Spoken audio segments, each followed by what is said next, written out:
Hello everyone, myself Sonika and welcome to CS Gyan Sagar.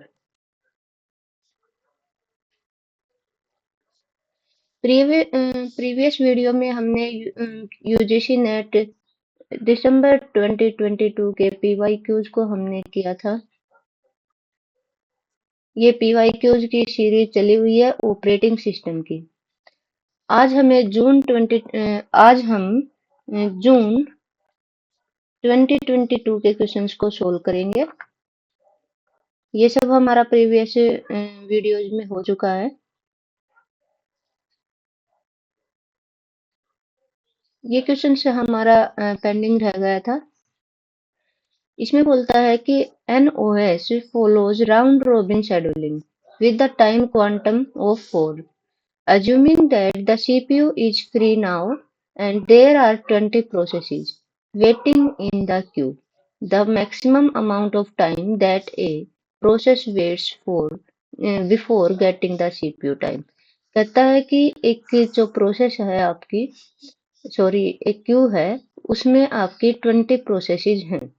20 process है, मान लो P1 P2 P3 इस type से P20 तक है। जब आपका सबसे पहले क्या होता है, सीपीयू क्या फ्री है। जब सीपीयू फ्री है तो पहली प्रोसेस जब आएगी वो क्या है, 0 से ही स्टार्ट हो जाएगी। 4 टाइम लेती है तो ये क्या हो जाएगा, 4 तक होगा, ये 8 तक हो जाएगा, ये 12 तक हो जाएगा, 16 इस टाइप से चलते चलते चलते ये क्या हो जाएगा, 80 तक हो जाएगा, तो ये 76 हो जाएगा। तो इस प्रोसेस जो P1 है उसको कितना वेट करना पड़ा, 0 का। P2 को कितना करना पड़ा, 4 का। P3 को वेट करना पड़ा 8 टाइम। P4 को 12 टाइम। इस टाइप से कंटिन्यू चलते चलते P20 को कितना वेट करना पड़ा, 76। तो कहता है the maximum time amount of that a process waits before getting into the CPU। तो मैक्सिमम टाइम कितना एक प्रोसेस को सीपीयू लेने के लिए कितना टाइम वेट करना पड़ा, तो आपको वेट करना पड़ा 76 टाइम। तो आपका आंसर क्या हो जाएगा, 76।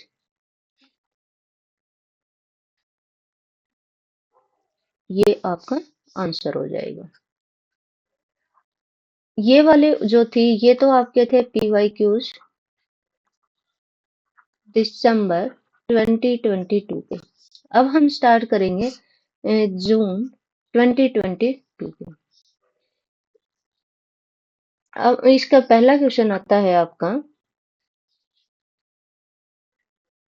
If an operating system does not allow a child process to exit when the parent process has been terminated, this phenomenon is called as। क्या कहता है, ऑपरेटिंग सिस्टम जब तक आपकी जो पेरेंट प्रोसेस है वो टर्मिनेट नहीं हो जाती है तब तक वो चाइल्ड प्रोसेस को एग्जिट नहीं करता। इस फिनोमिनन को आप क्या बोलते हो, इसको हम बोलते हैं कैस्केडिंग टर्मिनेशन। कैस्केडिंग टर्मिनेशन होता है जब तक आपकी पेरेंट प्रोसेस टर्मिनेट नहीं हो जाती तब तक आपकी चाइल्ड प्रोसेस एग्जिट नहीं करेगी। For the following page refreshment, आपकी जो है सीपीयू शेड्यूलिंग, डिस्क शेड्यूलिंग और पेज रिप्लेसमेंट, इनका क्वेश्चन जरूर आता है। इन तीनों में से एक क्वेश्चन जरूर आता है, तो ये तीनों टॉपिक्स तो आप कवर करके ही जाना। अब आता है आपका पेज रिप्लेसमेंट से रिलेटेड।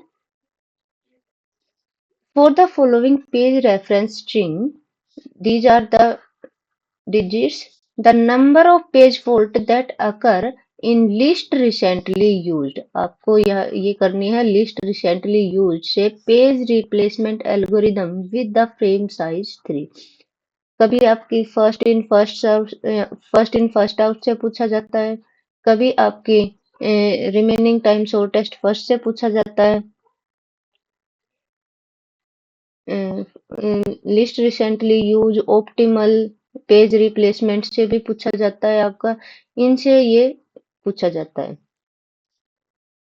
ये शॉर्टेस्ट रिमेनिंग टाइम फर्स्ट, ये वाली तो आपकी डिस्क शेड्यूलिंग में होती है, सॉरी।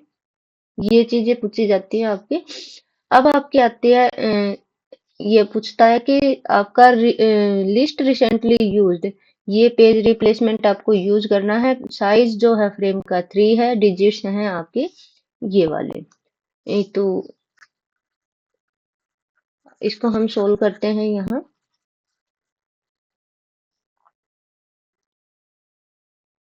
4 3 2 1 4 3 5 4 3 2 1 5। फ्रेम साइज कितना है? फ्रेम का साइज आपका 3 है। तो फ्रेम साइज आपका 3 है। पहले आपकी आती है 4, तो कोई भी नहीं है, तो पेज फॉल्ट अकर होगा। कोई इस नंबर नंबर का कोई पेज ही नहीं है क्यू में आपके पास में, तो ये क्या हो जाएगा? पेज फॉल्ट अकर हो जाएगा। फिर आपकी आती है 3, इस नाम का भी कोई पेज नहीं है, तो पेज फॉल्ट अकर हो जाएगा। फिर आपकी आती है 2, इस नाम का भी कोई पेज, इस नंबर का भी कोई पेज नहीं है, तो ये भी पेज फॉल्ट अकर हो जाएगा। अब आती है 1।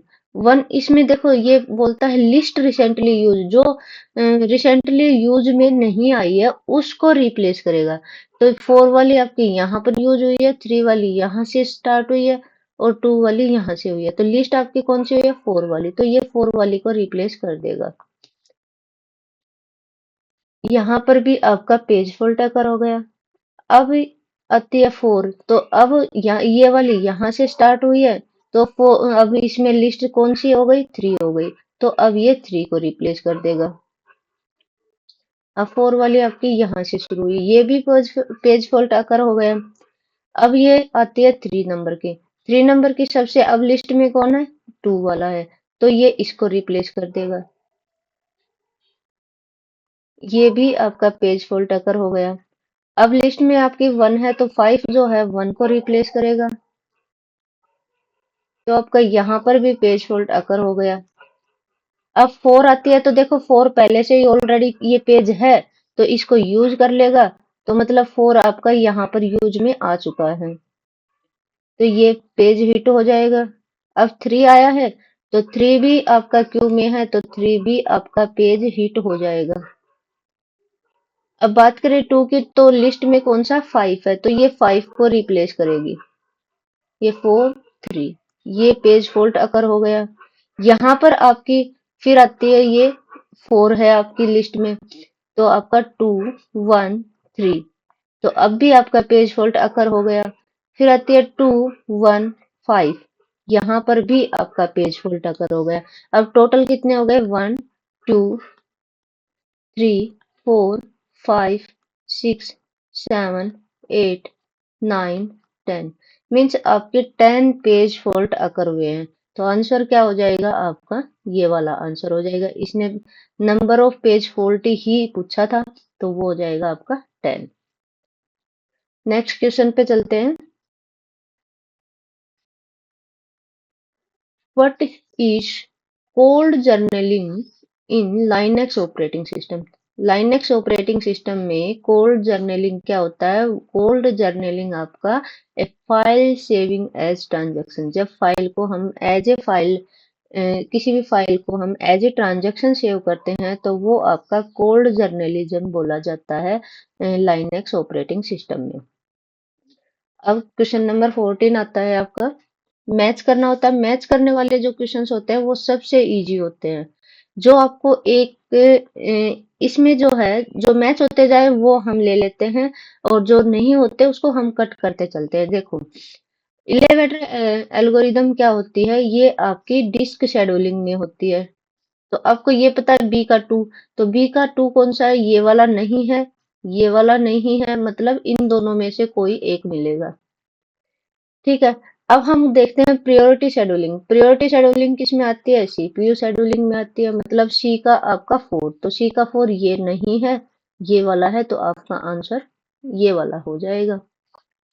तो इससे क्या होता है? इससे आपका क्या हो जाता है कि इजीली आप सोल्व कर पाते हो इस वाले क्वेश्चंस को, जो इस टाइप के आपके क्वेश्चंस आते हैं उनको आप इजीली सोल्व कर लेते हो। तो आपका ये वाला आंसर हो जाएगा। अब तो आप कर ही सकते हो। ए का 3 मतलब स्टैक एल्गोरिदम पेज रिप्लेसमेंट में हो जाएगी। 11 आपकी जो है वो आपकी डिस्क शेड्यूलिंग हो जाएगी। प्रियोरिटी शेड्यूलिंग है वो सीपीयू शेड्यूलिंग हो जाएगी। हेवेंडर एल्गोरिदम है वो डेडलॉक में हो जाएगा। अब हम करते हैं question number next. Question number next आपका क्या कहता है, मैच करना है इसमें भी। इसमें भी बोलता है लिस्ट फ्रीक्वेंटली यूज्ड, ये वही है लिस्ट रिसेंटली यूज्ड जिसको हम बोलते हैं। तो ये सीधी सी बात है, ये पेज रिप्लेसमेंट से रिलेटेड है। ए का आपका 2 हो जाएगा। अ, और फिर बात करते हैं हम इसमें, सीधा सा ही आपको अगर मान लो पूछा जाए, अब इसको देखकर ही अगर लगाते हो, तो ए का 2 आपका किस में आता है, इसमें वाले फर्स्ट वाला भी आपका रिमूव हो गया, ये भी आपका रिमूव हो गया। एक तो इसमें आता है और आपका एक फोर्थ में आता है। फोर्थ वाला है आपका ए का 2, बी का 1, सी का 3 और डी का 4। अब आपका या तो इसमें से मिलेगा या फिर आपका इसमें से मिलेगा। तो अब हम नेक्स्ट वाला चेक करते हैं। अब क्रिटिकल सेक्शन क्या होता है? क्रिटिकल सेक्शन वो सेक्शन होता है जहां पर आपकी जो प्रोसेस होती है, वो एक बार प्रोसेस कंप्लीट होने के बाद दूसरी प्रोसेस आपका रिसोर्सेज को शेयर कर लेती है। तो ये देखो, memory is distributed among processor, नहीं ये नहीं होता है।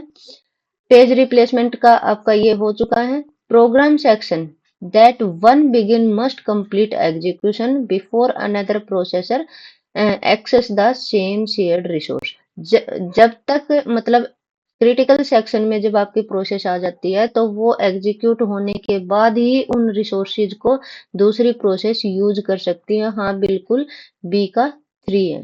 तो अब देखो, यहाँ देखोगे आप बी का 3 इनमें से कौन सा है। तो इन दोनों में से हमने किया था, ये बी का 1 दे रखा है इसने, तो ये गलत हो जाएगा। इसका मतलब सीधी सी बात है, आपका आंसर ये वाला हो जाएगा। अब हम नेक्स्ट भी देख लेते हैं। Loosely coupled multi processor system, तो ये क्या होता है, ये होता है जब लूजली कपल्ड जब होता है जब आपका प्रोसेसर जो है वो मेमोरी जो है आपका मल्टीपल प्रोसेसर के बीच में डिस्ट्रीब्यूट होती है, तो वो लूजली कपल्ड होता है। तो इसमें कौन सा हो जाएगा, ये memory is distributed among multiple processor.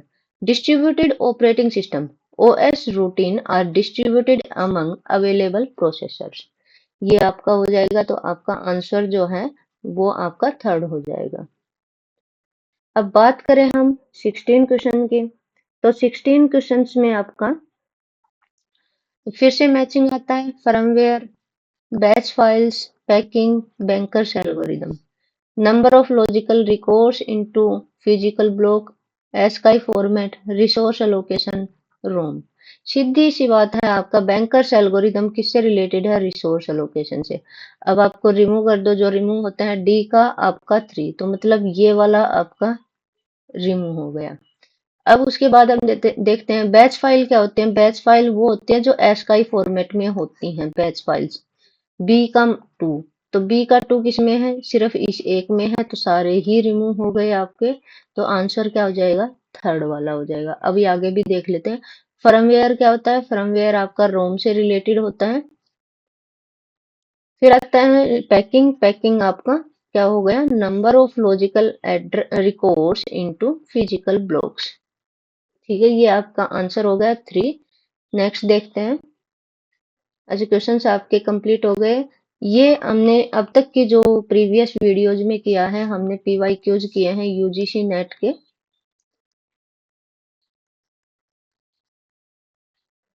हमने किया है जून 2023, दिसंबर 2022 और अभी किया है हमने जून 2022। Okay, thank you so much.